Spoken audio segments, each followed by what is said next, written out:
On va reprendre avec cette dernière table ronde de la journée. Comme vous le voyez, nous sommes présentes en force pour cette dernière table ronde.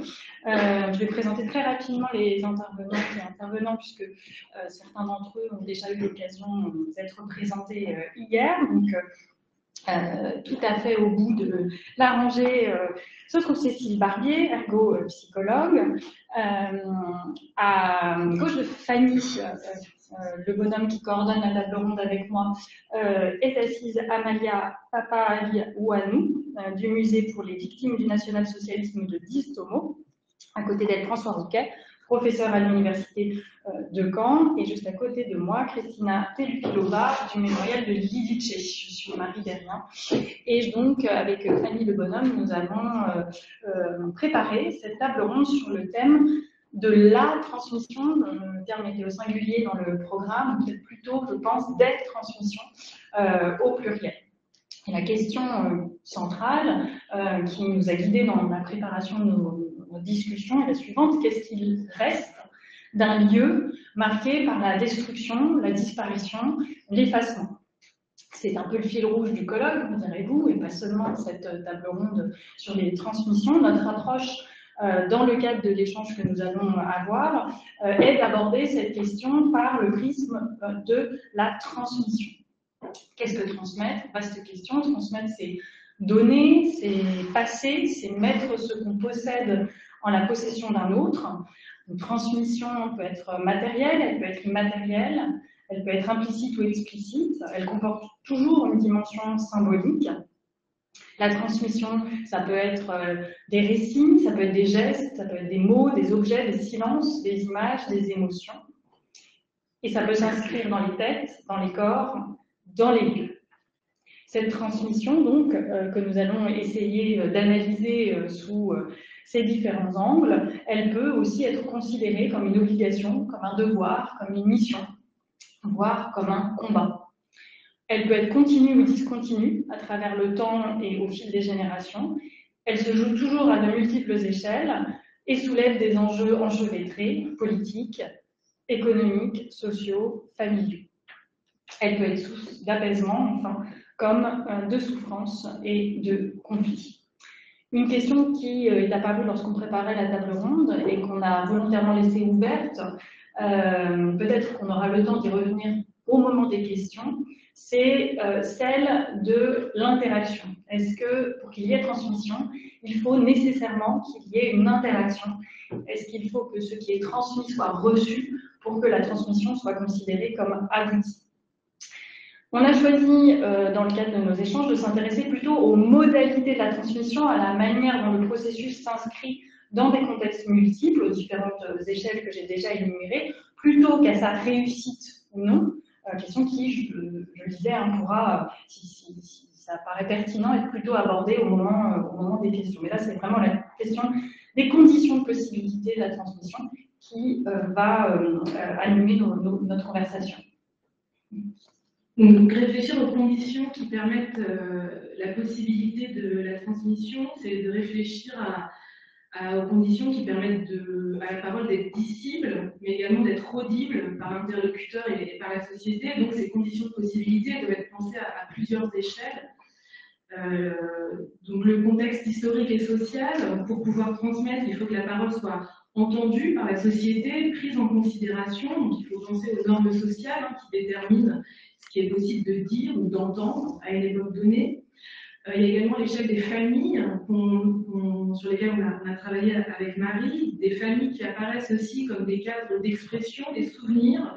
Il y a des configurations familiales qui permettent ou non la transmission, des configurations familiales qui évoluent aussi au fil du temps.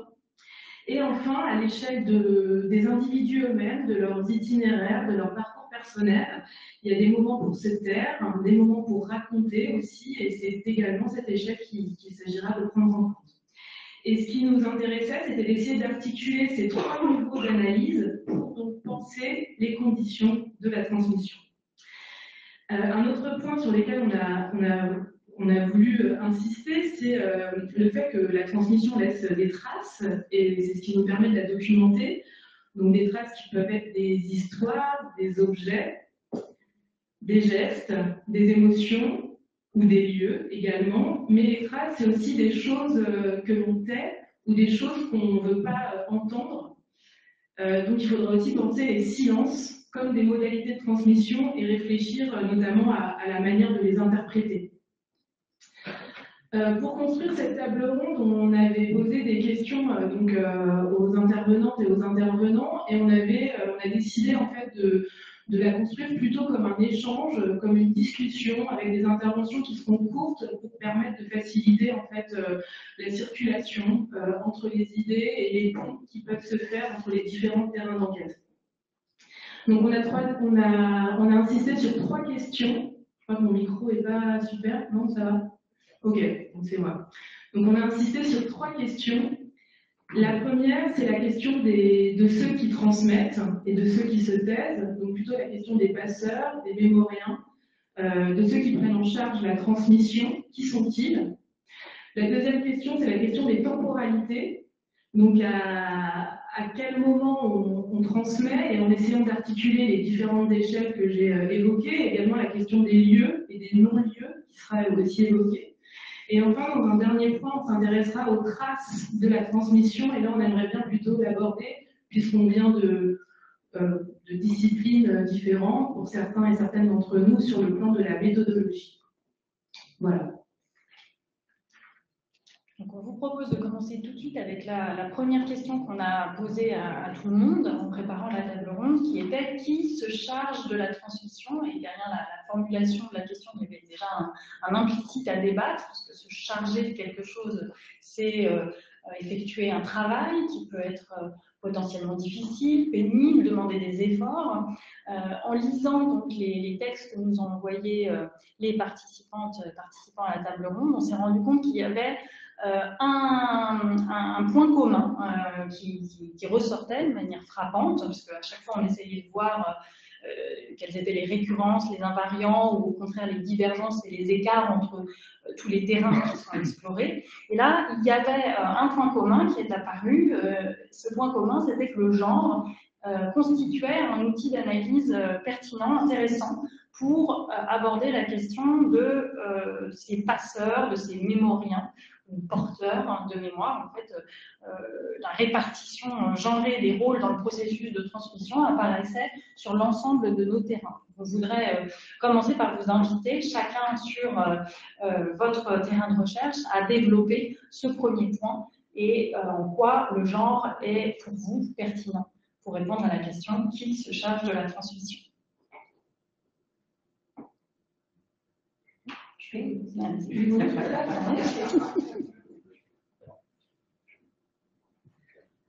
Okay, thank you again for the invitation and for this. It's a great opportunity for me to be here today from Discomo to Limoges.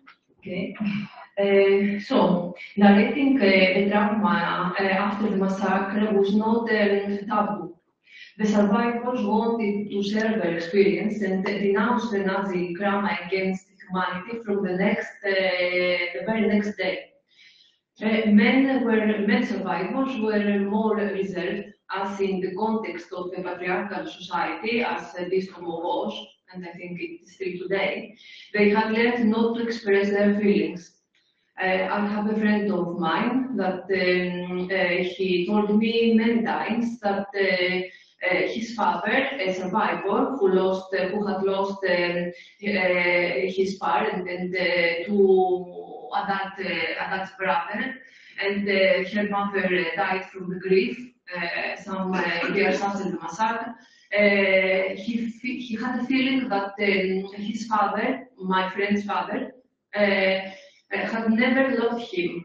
So he used to tell very often that the first time that he had a feeling that his father had paternal sentiments about his son was when took place the ceremony, the transfer of the human remains of the victims from the cemetery to the monument up to the hill, okay, to the mausoleum. So he remembered very well that this is the first time during the ceremony that his father touched him on his head. So many of the men don't want to protect their children, or they didn't find a way to express their feelings. Women could mourn publicly in the context of memorial services, in the cemetery, in their everyday life. They wear black for the rest of their lives until the day that the women survivors have died. Women considered in remembering victims and their small stories particularly important as part of the traumatization process. I thought, and it's my master topic, that the men helped these women to express their feelings, and they tried to, through learning, to give an explanation to an inexplicable crime against humanity. So they passed on the trauma to the next generation as an oral tradition, as a lament. We have a word in Greece for this lament. It's a miroloi, a song against our fate, against our female fate. And I can still hear my grandmother's voice narrating the stories of her relatives, victims, over and over again. And it is a voice that never stops. It is a continuous story of grief and loss. So I think gender establishes within the general mnemonic narrative a smiling narrative, biographical and continuous, which narrates the experience of the woman who survived and is defined by three keywords, three main axes: suffering, burning, and confinement. I think it's supposed to say that of the 42 male widowers, all of them married, but while none of the widows, the women widows, married again, except for one very clever woman. Because he was clever or not? He was really very clever. Very clever woman. Okay. Because he made a story, and this story is on our archive, that her dead husband told to her before his execution via a dream, a prophetic dream, that, oh, you know, Frosini, when I think that I'm going to die, and when I'm going to die, don't stay alone, but stay alive and marry again in case to grow up our souls. But I think that he never saw that dream. I think it's a clever invention of the widow of Frosini. Although the memory of the victims were never repressed, as it was already incorporated into the national memory of World War II in 1944 with public ceremonies, and the victims were recognized as martyrs who sacrificed themselves for freedom. The political ideology of the survivors formed two different narratives about the attribution of responsibilities. Thus highlighting an anti-guerrilla, anti-leftist memory, which in the first decades was the dominant memory, while after the Third Hellenic Republic, after the whole of the fall of the Greek junta, and of course after the recognition of the national resistance at the first at the 80s, it was this memory, this repressed memory, it was transformed into this dominant memory, it was transformed into a repressed memory. So today, the anti-guerrilla, anti-leftist memory, it is a repressed memory. To this memory that manages the dramatic event within opposing interpretative frameworks, we could assign the characterization of divided memory. And it's very important to understand that the construction of the dominant narrative of the Istanbul massacre was founded on the memory of the innocent, on the memory of the children survivor. So I think it's an innocent memory. Because it was composed of the narratives of orphan children and adolescents and not of adults with an already formed political identity. So the innocent memory was considered harmless because it did not touch taboo subjects such as the national trauma of the Civil War. This is the point in where the silence are located. There are silence of amnesty, silence of conciliatory censorship, silence about experiences that are so dramatic as the execution of 8 survivors of Istanbul some months after the massacre by the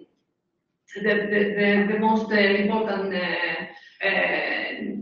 organization of resistance, the last, the resistance of the last, the organization of the Greek Communist Party.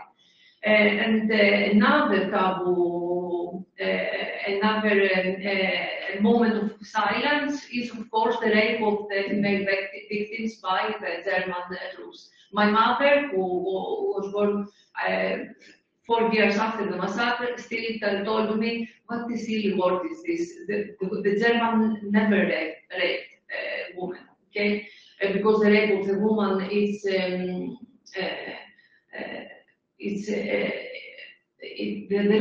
responsibility of the rapes is not by the perpetrators, but it's the women who are guilty for their rapes.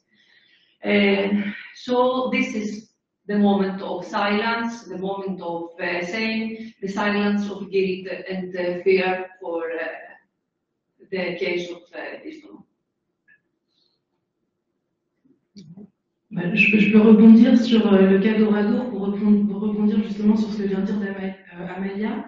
Donc là, je vais vous parler du travail qu'on a mené avec Marie sur Oradour, où on a essayé de documenter en fait les répercussions psychologiques du massacre, ce qui nous a amené aussi à travailler sur la transmission dans le cadre des mémoires familiales.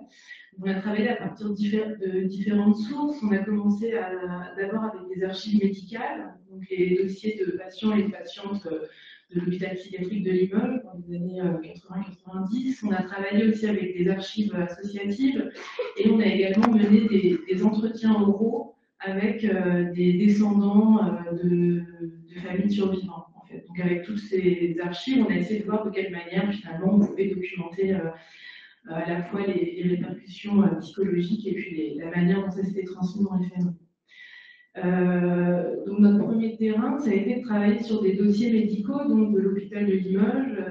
C'était des dossiers de patients qui dataient des années 80-90 et qu'on a sélectionnés parce qu'il y était mention du massacre. Et souvent, c'était des patients donc, qui prenaient la parole, qui étaient assez âgés, entre 60 et 80 ans. Ça faisait une quarantaine d'années que le massacre était passé.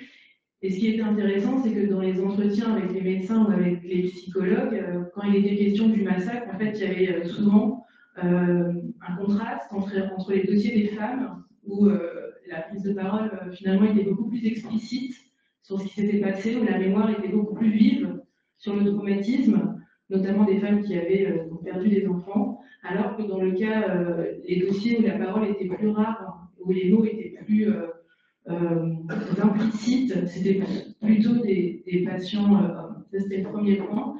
La volonté de réfléchir aussi à cette figure emblématique des mamans d'Oradour, ça nous a été, dès le départ de l'enquête, suggéré par Babette, hein, qui avait cette intuition-là, notamment en lien avec un entretien que tu avais fait avec le médecin d'Oradour.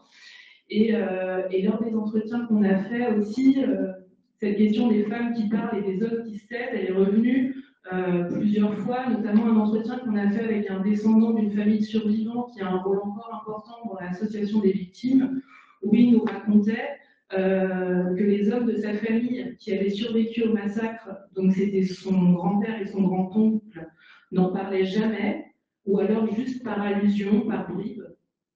alors que les femmes de sa famille, donc sa grand-tante et sa marraine, en parlaient beaucoup plus, notamment lors de son adolescence, donc dans les années 80 finalement.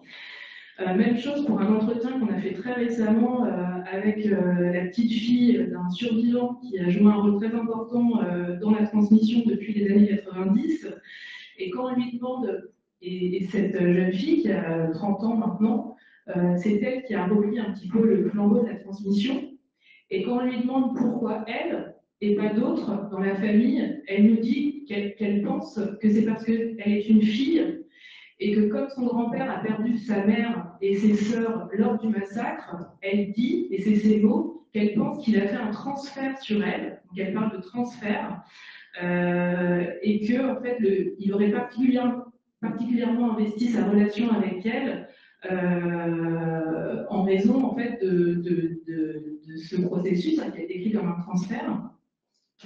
Donc elle nous explique qu'il n'a pas du tout raconté ce qu'il avait vécu à son père, donc à son fils, alors qu'il lui a vraiment transmis en fait cette mission. Elle parle de mission, elle parle de combat même pour la transmission de la mémoire d'Oradour. Et ce qui est intéressant, c'est qu'elle nous raconte aussi que quand elle était adolescente, en fait, les amis de son grand-père l'appelaient par le nom de la sœur défunte de son grand-père. Donc en fait, le transfert, il allait même dans le fait de la désigner par le prénom d'une morte qui était décédée durant le massacre. Donc c'est à la fois la transmission d'une mission d'un combat, mais aussi la transmission du souvenir d'une proche défunte.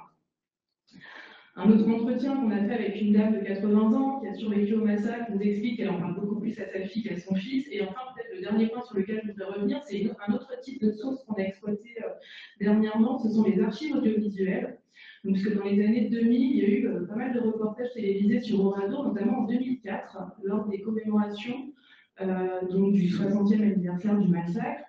Il y a eu un reportage qui est passé sur France 3 Limousin, donc qu'on a retrouvé au CMO. Et dans ce reportage, il y a un sujet qui est consacré aux mères qui ont perdu leurs enfants. Donc il y a une mère qui témoigne, qui a perdu sa fille de 4 ans, donc j'ai noté ce qu'elle dit.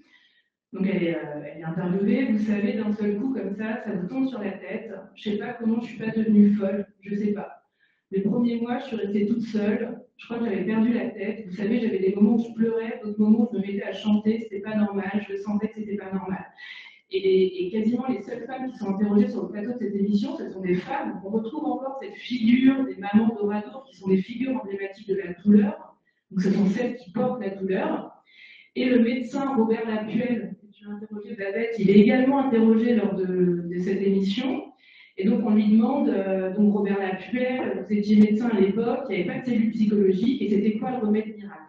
C'était de parler, c'était d'écouter, et donc le médecin répond, bon, écoutez, le remède miracle, il n'y en avait pas. Quand je me suis installée à Oradour, c'était en 1949. Le bourg n'était pas reconstruit. Je me suis retrouvée de plein pied au milieu des familles.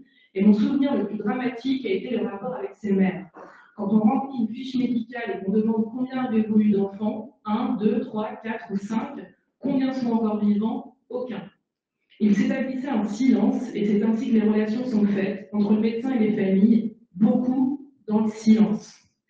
Et ici, donc on est en 2004, les hommes, les pères sont absolument pas évoqués dans l'émission, et d'après nos sources, donc les entretiens, les archives médicales, associatives, etc., on se rend compte que les pères ont été notamment beaucoup plus silencieux dans le processus de transmission, donc en lien notamment, on pourrait imaginer, avec les normes sociales de l'époque, à la manière dont on reçoit la parole d'un père, aux possibilités pour les pères et plus largement pour les hommes, finalement, de dire leur souffrance. Donc voilà pour l'étude de cas sur Oradour. Est-ce que je vais rebondir, Cécile, sur... Oui, je suis juste à noter. Alors, si avant que vous commenciez, juste on va vous demander de parler lentement parce qu'on a 3 traducteurs qui bossent depuis ce matin et qui sont épuisés, je pense, à leur kiné. Donc, comme il y a parfois aussi des termes un peu techniques, donc je pense que si on peut ralentir le débit, ce sera pour eux beaucoup plus confortable. Donc, merci beaucoup. D'accord. D'accord. De toute façon, sur les questions du genre, moi je vais être plutôt bref parce que c'est une question qui ne me mettait pas à l'aise. Je craignais de valider des stéréotypes. Et par ailleurs, pour vous situer un petit peu ma prise de parole, c'est plus simple. Donc moi, je parle du point de vue de 5 entretiens qui ont été faits avec des personnes qui sont donc détenteurs d'objets dits rescapés de radio. Alors, sur la question du genre, donc sur ces 5 personnes, 4 d'entre elles sont des détenteurs, on va dire, seconde génération, comme on dit, et un qui est une personne qui était directement un rescapé du village. Alors, effectivement, là, je ne peux pas aller contre vous, même si ce n'est pas une question qui me met à l'aise. Effectivement, le seul homme de ces 5, c'est celui qui était, puisqu'il est décédé entre-temps, le premier détenteur de l'objet. Les 4 autres, effectivement, sont des filles, et parmi ces 4, 2 sont des filles qui avaient des frères et qui se sont plaintes en entretien d'avoir été désignées, elle n'emploie pas le mot de désigner, mais d'être celle à qui a été mis en charge la transmission, leurs frères étant plus épargnés. Pour revenir toujours sur cette question des genres qui me dérange, mais puisque j'essaie d'aller dans ce sens, une chose, pour rebondir aussi sur le terme de passeur, le terme de passeur, alors ce qui est particulier sur le terrain entre guillemets que j'ai, c'est que les personnes qui transmettent sont quelque part entre, enfin, il y a une dimension presque conservatoriale dans l'espace privé, puisqu'elles héritent d'objets. Et le terme de passeur, je ne sais pas s'il me plaisait, mais il dénote de quelque chose qui est très présent dans les entretiens, c'est qu'effectivement, il y a quelque chose de passif, de subi dans cette place qui est donnée. Je crois qu'il y a une littérature très abondante que vous devez mieux connaître que moi, notamment sur la seconde génération, pour ce qui concerne la Shoah, donc je ne vais pas être là-dessus. En revanche, ce qui était très prégnant dans nos entretiens, centrés sur la reconstruction donc, de biographie des objets, ce qui va être fait avec ces objets, c'est que vient un moment douloureux pour la personne, en tout cas vécu comme douloureux, où elle se pose la question de l'identification du passeur suivant, du prochain détenteur de l'objet. Et là, je suis obligée encore une fois d'abonder dans votre sens. Dans un des cas, une des dames me dit, en gros, qu'elle a peur que son fils soit pas suffisamment conscient du problème. Et donc elle va peut-être plutôt confier à sa nièce, dont le concernement est, si ce n'est plus profond, plus manifeste. Et ça, c'est un moment d'entretien qui était un petit peu fort, alors normalement, on privilégie des entretiens individuels, mais compte tenu du caractère sensible, je vais trop vite, compte tenu du caractère sensible des entretiens, on était quand même souple, et il y a un moment où ces 2 dames étaient venues ensemble. Et l'une dit, je ne fais pas confiance à mon fils, alors le grand leitmotiv, c'est, ça risque de passer à la décharge, et l'autre lui dit, mais si, pourtant, regarde, il a bien récupéré. Donc il y a aussi une question, probablement, dans ce transfert, de la manifestation d'une réassurance du passeur d'avant. Voilà, donc ça c'était ce que je voulais vous dire. Et un dernier lien, peut-être pour ne pas être trop longue, ça c'est loin des genres, mais peut-être à signaler parce que je pense que tout le monde n'est pas forcément familier de ceci. Depuis la création du CMO, alors là je risque de dire des bêtises, donc Babette me reprendra, existe une sorte de mouvement de retour de certains objets du village au mémorial.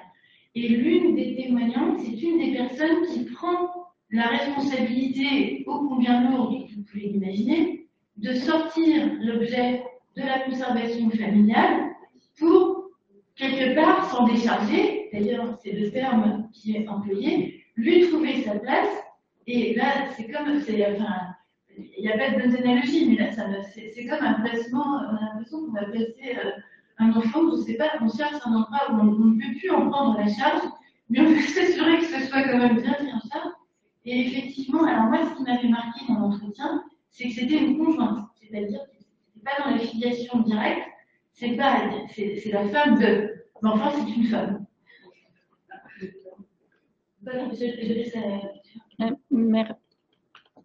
Merci beaucoup, Cécile. Et puis, c'est tant mieux si on n'est pas d'accord. C'est ça qui fait qu'il y a du débat et que le croisement de nos terrains, et même quand c'est le même terrain, a de l'intérêt. Alors, je crois par contre qu'à l'ITICHE, la question du genre est pertinente. Yes, I think the translators can have a break now because I'm speaking English. I hope I will manage it. Well, the situation in Lidice, as you know, was completely, not completely, but was different because the only people coming back was Lidice women and part of Lidice children. They went through several trauma because the first one was on the 10th June 1942 when they hadn't expected that something like that would happen because there was no resistance and the people were totally innocent. Then women were taken to the concentration camp when they didn't know what happened in the village all the time there. So once they come back and they could be happy that the war ended, they realize what happens to their men, that there are no village at all, there was nothing, and they had some hope that the children could come back. And so they were the only passing on the history. And I would divide them into maybe two groups. One group needed to talk about it. They want to share the stories, and they were very active. And the second group was very silent. They didn't want to talk at all. And but later we realizes that they were healing themselves by writing the diaries. It was not only my Ružinka, the woman I was connected with, but also other women. Is it okay? Other women. And now we started to have their diaries because it's the time when their children give it to the memorial, and so we can read the story and we can see that usually they were talking to their children. They were telling the story, what happened, they were talking to them. So this was the way of passing their feelings. There was no medical treatment after the war, so no psychological help for them. And I think that this is also a big topic because I don't know, I just wanted to say that nowadays it would be completely different. And after the women moved to the new Lidice houses, they were the only passers of the history because they took the museum to their hand. It was only them working here, telling the stories.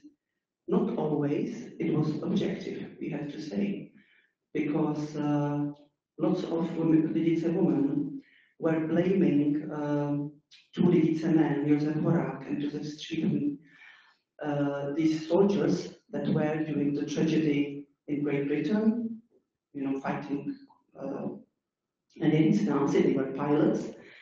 And thanks to them, the trace bring Nazi to Lidice. And of course they were innocent because there were other assassins that made the assassination to Reinhard Heydrich.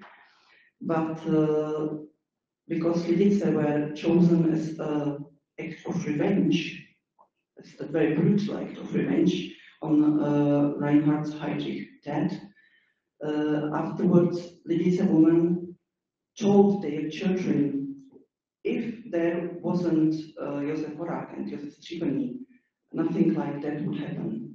It could be, of course, different village it could be.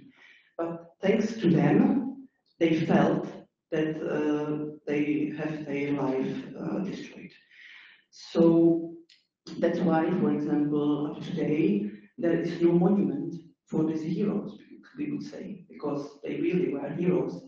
And of course, there are second, third generation that have a little bit different opinion of that. But after the war, it was very taboo topic, and they were blaming, and there was the rest of the families of Horaks living in the village, and it was very difficult for them to be a part of the village because they wasn't very famous, of course. But maybe I'm talking a little bit different what I wanted to say. Yeah. So this is one part. It's a woman as the passes through the history. Maybe it's time for the second question. Yeah, I think so. Oui, donc après la première question, donc sur la question des passeurs et de ceux qui prennent en charge, on voulait revenir sur la question des temporalités et des espaces. Donc quand est-ce qu'on transmet, donc, en réfléchissant à différentes échelles, à la fois à l'échelle de l'individu, des familles, mais aussi à l'échelle nationale également. Est-ce que l'ouverture des institutions, ça a permis aussi de susciter la transmission? Et où est-ce qu'on transmet et où est-ce qu'on ne transmet pas? Et peut-être François, tu pourrais commencer sur les lieux et les non-lieux de transmission. Alors, c'est vrai que je suis un peu gêné parce que je travaille sur le genre quand même ordinairement, mais je n'ai pas fait d'études et je n'avais rien proposé concernant la mémoire féminine. Et évidemment, je suis seul homme, donc je suis un petit peu gêné. Mais on n'a pas prévenu non plus. Ceci étant, je suis très, très attentif à ce que vous dites à propos de ces entretiens que vous avez faits. Je peux poser une question avant qu'on passe au parce que il me semble intéressant enfin, je ne sais pas, mais les femmes qui ont perdu un ou plusieurs enfants, enfin, je pose la question du silence à la fois et de la temporalité. Est-ce que, dans un premier temps, tout va être, etc., elles sont folles, et après, comment ça sera? Est-ce que ça reste un sujet qui est facilement sans doute parler, abordable, ou est-ce que ce silence a duré? Est-ce qu'il y a un moment, le deuil étant fait, si tant est qu'il puisse se faire, où la parole va émerger? Dans le cas d'Oradour, on a ce qu'on constate, nous, donc on travaille essentiellement sur les années 80-90, puisque les conditions de conservation de notre source principale, les dossiers médicaux, font qu'on n'a pas accès à des archives avant cette période. Ce qu'on constate dans ces années-là, c'est qu'il y a une articulation de différents facteurs. Et c'est pas évident pour nous de détricoter cette pelote et de comprendre lequel est prépondérant et premier, mais en tout cas il y a cet enchevêtrement de facteurs qui libèrent la parole, qui la rendent possible, alors à différentes échelles. Si je reprends l'exemple que citait Fanny tout à l'heure de ce survivant qui a joué un rôle central dans la transmission de l'histoire et de la mémoire du massacre, et dont la petite fille a repris le flambeau après lui, dans son cas, c'est très frappant, hein, on voit que le moment où il se met à transmettre, à témoigner, à parler, à raconter, très largement, c'est le moment où il arrive à l'âge de la retraite. Ça correspond à... Là, c'est un homme, effectivement. Alors, dans le cas des femmes, est-ce qu'il y a un moment... alors, dans le cas des femmes, si tu veux que je reparle des femmes, dans le cas des femmes, on a le sentiment que la vieillesse, le temps de la vieillesse, c'est aussi une question, une perche qu'on voulait tendre à l'ensemble des intervenants après la question des institutions et des lieux. Le temps de la vieillesse nous semble être un moment de résurgence du souvenir et de libération de la parole. D'autant que le temps de la vieillesse coïncide pour un certain nombre de ces femmes avec le moment où elles ont des petits-enfants. Et donc, le fait qu'il y ait une troisième génération modifie le rapport à la transmission, semble libérer la transmission d'une forme de poids. Il y a moins d'inquiétude je ne suis pas sûre que ce soit spécifique aux femmes, hein, mais qu'il y a moins l'inquiétude de transmettre la douleur et plus la préoccupation de transmettre le souvenir et de lutter contre l'oubli en s'adressant à cette troisième génération dans un rapport qui n'est pas un rapport de parents à enfants, mais de grands-parents à petits-enfants. Par contre, si je peux juste ajouter quelque chose, par exemple, est-ce que cette parole, elle est facilement, est-ce que c'est dit facilement? Jamais, en fait. C'est-à-dire que dans le reportage de 2004, ce sont des femmes qui sont plutôt âgées, qui parlent d'enfants qui sont décédés il y a 60 ans, mais il y a toujours des moments où elles s'arrêtent de parler, où elles pleurent, où c'est trop difficile. Donc c'est toujours un sujet extrêmement douloureux. Et ça l'est aussi quand on regarde les dossiers médicaux, ces femmes qui en parlent, donc qui ont 80, 90 ans, qui ont perdu des enfants, c'est toujours un sujet extrêmement difficile à aborder. Mais pour repartir sur l'exemple d'un homme, mais qui permet, je crois, de faire le pont avec vos interventions, en tout cas avec les petits résumés que vous nous avez faits, dans le cas de cet homme, il y a concordance entre le temps de la vieillesse, ou en tout cas le temps de la retraite, le fait qu'il y ait une troisième génération qui existe, mais aussi l'ouverture du CMO, d'une institution qui va devenir pour lui un point de repère et un lieu où aller pour transmettre cette parole ou donner rendez-vous. Voilà. Et donc, c'était aussi ça qu'on voulait vous demander, puisque vous venez, vous travaillez en collaboration ou directement dans des institutions. En quoi ces institutions, ces lieux jouent un rôle dans la transmission sur vos terrains de recherche à vous? Oui, merci. Je ne voudrais pas faire intrusion dans la table ronde qui est bien organisée. Je ne voudrais pas tout désorganiser. Mais juste parce que, d'une part, je vais rebondir sur ce que tu viens de dire, Marie, c'est quelque chose dont je n'avais pas beaucoup conscience avant de travailler avec Cécile sur ces entretiens liés aux objets. Et c'est Cécile qui a insisté en me disant « mais c'est incroyable la façon dont le centre de la mémoire est un lieu qui permet la libération de la parole ». Donc ça va dans le sens de ce que tu viens de dire. Et puis moi, ce que je voulais dire, et c'est Cécile qui vient de me le rappeler aussi, au cours d'un entretien, bon, il y a des gens qui, dans le nouveau village de Radour, par leur profession, leur métier, ont été amenés à rencontrer beaucoup les habitants du nouveau village. Et en ce qui concerne, et là je reviens à l'approche par le genre, les femmes, un lieu où visiblement la parole circulait entre les femmes, c'était le salon de coiffure.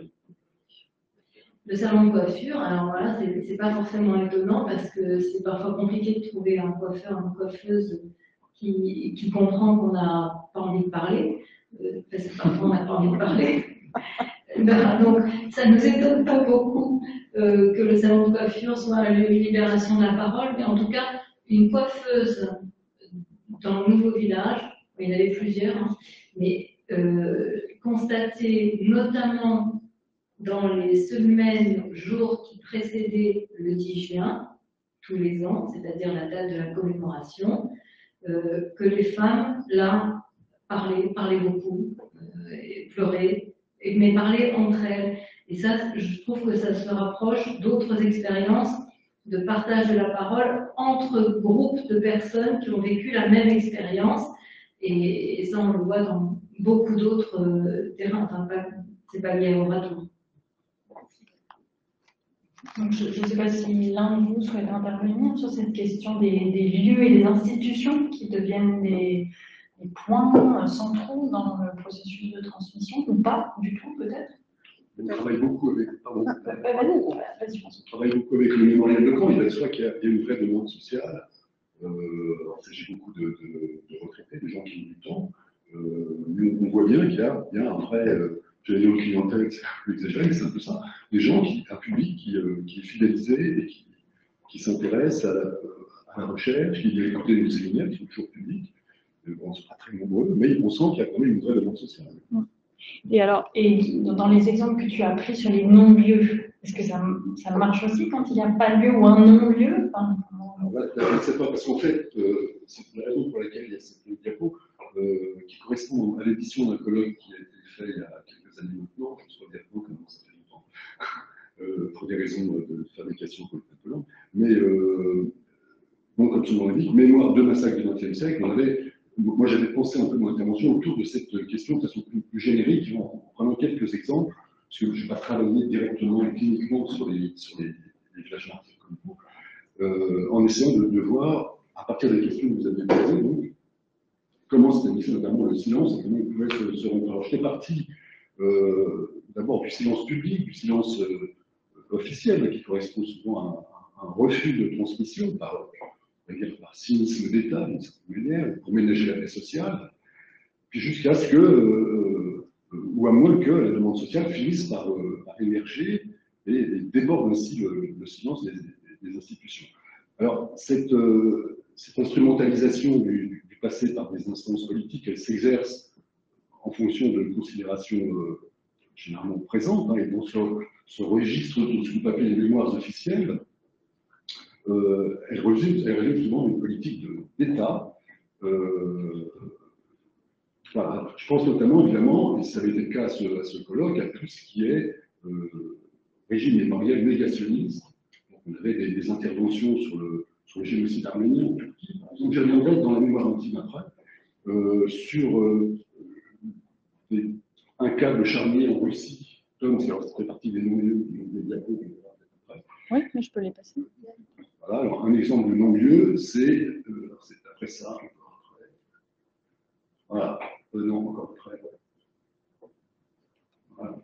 La Tom, c'est considéré occidental, où un intervenant, enfin deux intervenants, dont un russe, les deux ayant d'ailleurs voulu absolument être totalement anonymisés compte tenu de l'actualité, ont découvert à partir des travaux de l'association Mémorial, hein, vous savez qu'elle est maintenant interdite en Russie, ont découvert, alors par le Tom, ce que vous voyez où c'est en Sibérie occidentale, peut-être passer le diapo suivant, voilà, à partir des travaux de Mémorial, qui avait plus ou moins documenté, pour faire sous peu ce charnier, la découverte de ce charnier, ils ont employé des moyens très technologiques, avec des drones, avec tout un système de repérage très technique, sur lesquels je suis absolument incompétent, mais ils ont réussi à retrouver, finalement, à redécouvrir ce charnier, dont l'origine avait tout fait, évidemment, pour le rendre invisible.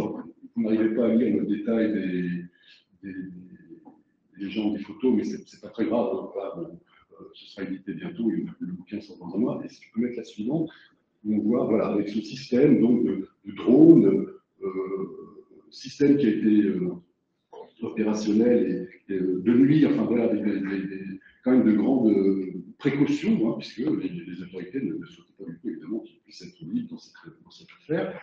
Et donc tout ça pour découvrir un endroit qui est devenu ensuite un centre commercial, et puis finalement qui est devenu un charnier, une décharge publique. C'est-à-dire que tout ce que ces corps, ces restes ont été finalement complètement recouverts par une. Plus vite. Pardon, j'oublie à chaque fois. Donc une décharge publique, ce qui évidemment symboliquement. Donc ça, c'est ce qu'on peut appeler un non-lieu. Alors, dans le cas de Guiliché, we're talking about the cooperation between the institutions. We have three main, and I have to say that it's really essential for us and the most important thing for the Letizia Memorial to have good cooperation with the Letizia village, Letizia village, so the mayor that represents the village and its inhabitants. And then there is a Letizia Memory organization that gathering together people who are relatives to the inhabitants of the old Letizia village, but also people who are just simply interested in the topic and they want to help, they want to be part of the project. So these three, and we, and as the memorial, provides the memorial acts and the education that is really essential as well. And together it makes sense, it works. And so I just wanted to say that because it wasn't always like that. The directors before didn't have this good relation with the village.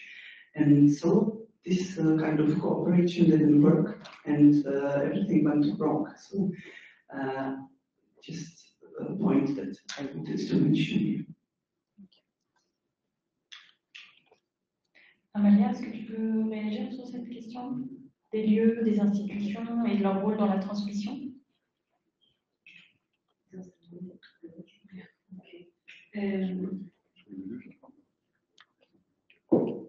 I think that it's connected with the next question about transmission and time. When do we transmit? Yeah. Because the context of the collection of oral histories was redefined over time following the transformation received by the memory of the Second World War.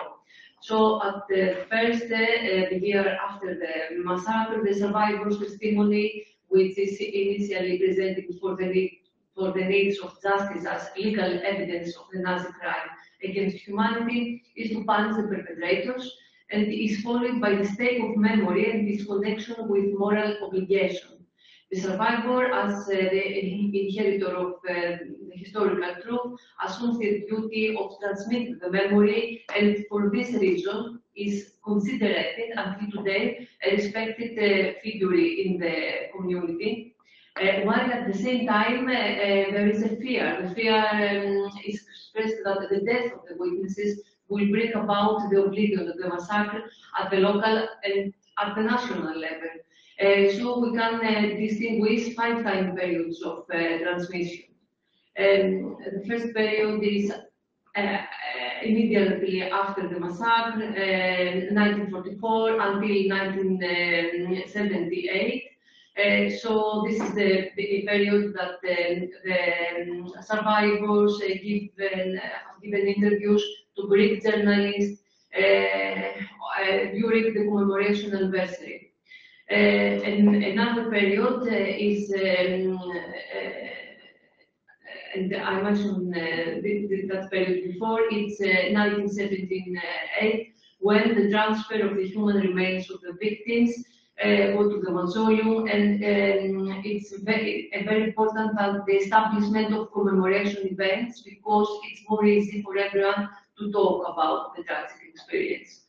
And of course, the next period is the 50 years after the massacre at 1994, where a significant number of interviews made with survivors, and we have some oral histories publication, and it took place the first conference, the Delphi Conference, as it's known in Greece. And we have a fourth period, it's 2015, when the big economic crisis in Greece made an anti-German public opinion movement, and many visitors came to Distomo in order to demonstrate against contemporary Germany. And it's a very big public discussion of German reparations. And from 2019 until today, at last, we have the creation of the historical archive of the museum, where we hope that we can finally do the documentation, and we have a collection of oral histories according to the methodological principles of oral history. Okay. Et Cécile, est-ce que tu peux nous parler des temporalités aussi dans ton enquête sur les objets d'Oradour? Oui, alors je vais essayer de pas être longue. La première, je reprends juste rapidement la sorte d'intuition que j'ai eue avec Babette concernant le mémorial, donc c'est plus sur les institutions.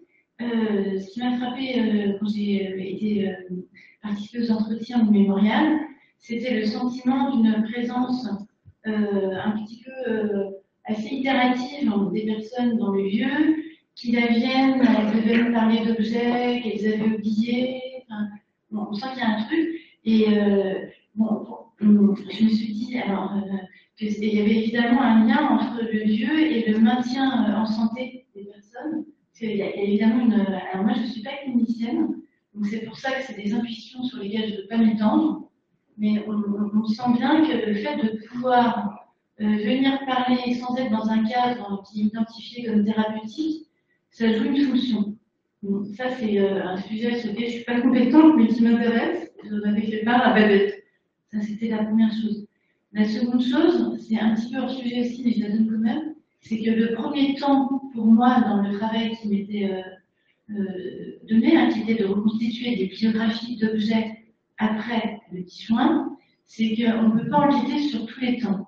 Et notamment, nous, le premier temps, c'est le temps du choix de l'objet par celui qui le récupère dans les décombres que vous avez vus. Et ça, c'est une question sur laquelle, en particulier moi, qui n'avais pas vu ces personnes avant, je n'avais pas envie de... Je ne pouvais pas rebondir, quoi. Parce qu'en fait, les personnes prenaient souvent plusieurs objets, et on a envie de demander, évidemment, pourquoi celui-ci et pas un autre. Et évidemment, je ne vais pas poser. Donc, ça, c'est une seconde, c'est que je pense évidemment que la recherche historique sur les matières traumatiques ne peut pas aller au même grain de finesse sur tous les temps, et qu'il y a des temps sur lesquels on n'a pas. Donc voilà. Voilà. Et la troisième chose, sur laquelle je vais être plus précise, c'est que là, dans le cadre de mon enquête, nous, on s'intéresse aux pratiques qui sont structurées autour de l'objet, donc des pratiques mémorielles qui vont avoir des formes diverses. Et donc les temps que je vais identifier, c'est des temps où la pratique change. Donc dans certaines familles, elle est tout le temps la même, dans d'autres, ça change.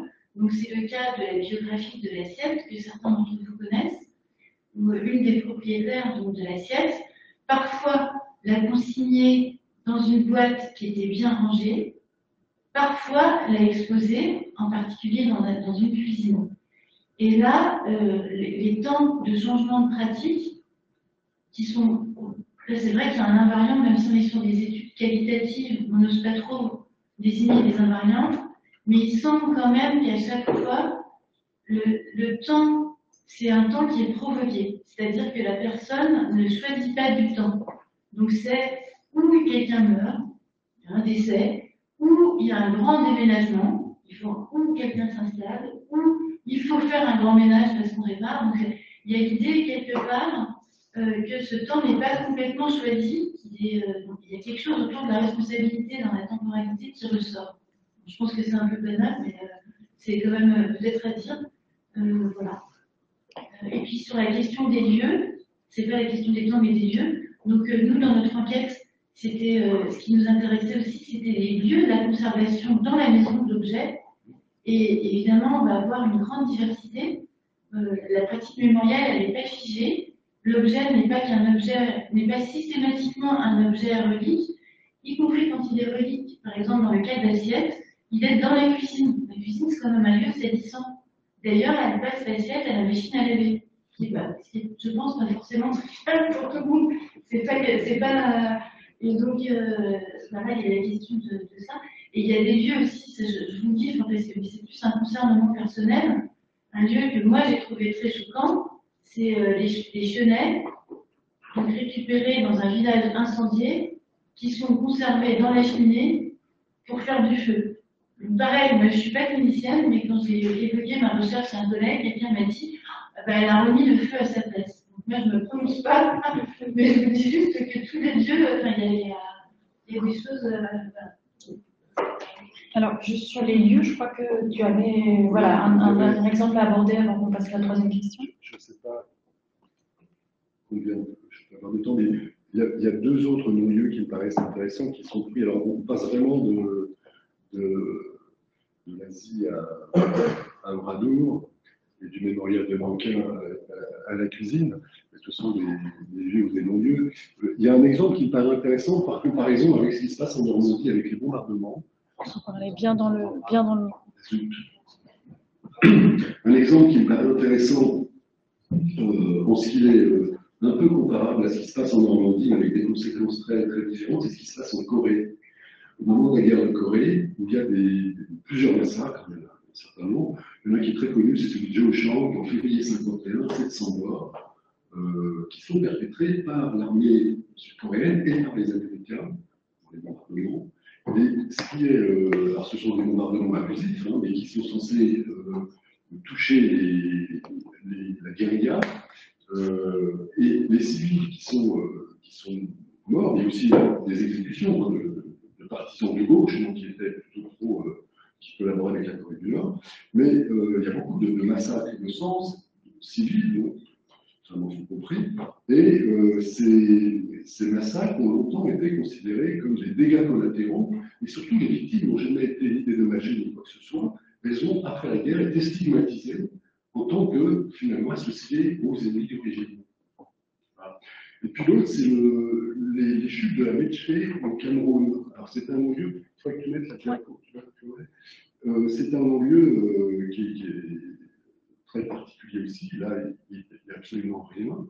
Le Cameroun, donc, si je retrouve mon petit langage, en gros, ça se passe pendant la décolonisation, c'est-à-dire que vous pouvez avoir, là encore, une guerre de partisans, une répression très, très forte hein, de l'armée française, on parle d'environ 100 000 morts quand même, c'est des choses qui sont très très connues. Et ces chutes de Meche, on a eu un intervenant qui est très intéressant, qui est venu dire qu'on nous en parlait, et tout le monde découvrait cela. Elles servent à jeter les partisans, donc à tuer, à les exécuter. Et c'est voilà, le seul panneau qui marque le site de la Meche. Et on jetait, donc, il y a des rochers, il y a pas plus des crocodiles. Il y a eu une anecdote qui nous a raconté où un des gendarmes qui était enquêteur et qui cherchait absolument à trouver, à chasser tout le long du réseau, a été emporté avec un futur supplicié qui lui a fait croire qu'il allait lui dire à l'oreille, lui donner le nom à l'oreille de quelqu'un qui pouvait le trouver. Il a attrapé et tourné avec lui. Mais c'est le type de lieux qui sont devenus complètement invisibles. Et on ne sait même pas exactement le nombre de morts, puisque évidemment, il n'y avait pas forcément de civils. Ce qui permet une transition parfaite avec notre troisième question. La troisième question à laquelle on vous avait proposé de réfléchir pour cette table ronde, c'est la question des traces de la transmission et de la manière dont on peut documenter les transmissions. C'était une question qui était volontairement plus méthodologique. Hein. Quelles sont nos démarches d'enquête? Comment est-ce qu'on fait pour réfléchir aux transmissions les uns et les autres sur nos différents terrains? Amalia, est-ce que tu peux commencer?